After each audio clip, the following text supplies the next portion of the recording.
السلام عليكم. النهارده 1/6. عندي مشكله كبيره قوي قوي قوي في الاطعام. شهر 5 اللي فات هو انا اشتغلت بفضل الله وكرمه، طبعا اشتغلت كتير، بس عندي مشكله في الاطعام. كان الشهر اللي فات ما عملتش اطعام الا مره واحده، وتقريبا كانت 40 اسره. فال40 اللي خدوا، احنا حالاتنا 110، فالباقيين ال60 التانيين ما خدوش بصراحه، او ال70 التانيين ما خدوش. فبقى عندي مشكله، مش عارفه اراضي التانيين، فاصبح الناس كلها بقت عماله تتصل بيا. المهم حاولت اجمع، والله العظيم ما عرفت، فبقيت اجيب 10 وجبات في 10 وجبات.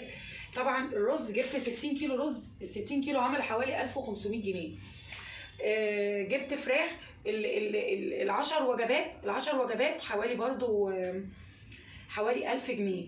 فكان الموضوع صعب جدا جدا. الشهر دوت كان صعب، لان عندي حادثه لطفل وعندي عروسه.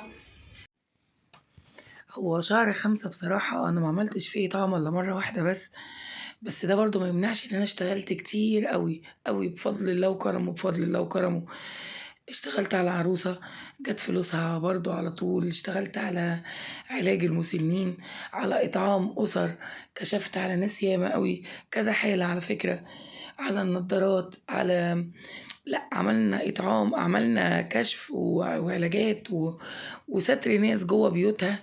يعني في ناس ملهاش علاقة بالإطعام، في ناس بتتستر آم، أكل وشرب وكل حاجة، كل شهر بيجيلها الشهريات. يعني الشهريات كانت صعبة جدا جدا. الناس طالعة من رمضان، فكانت الشهريات صعبة.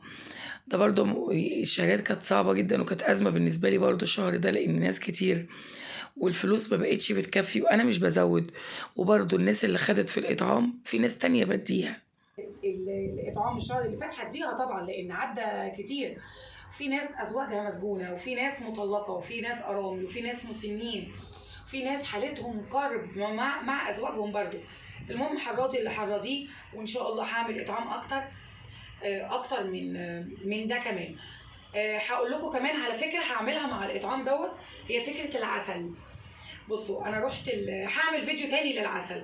يلا سلام عليكم دلوقتي، وهوريكم فيديو تاني بتاع العسل.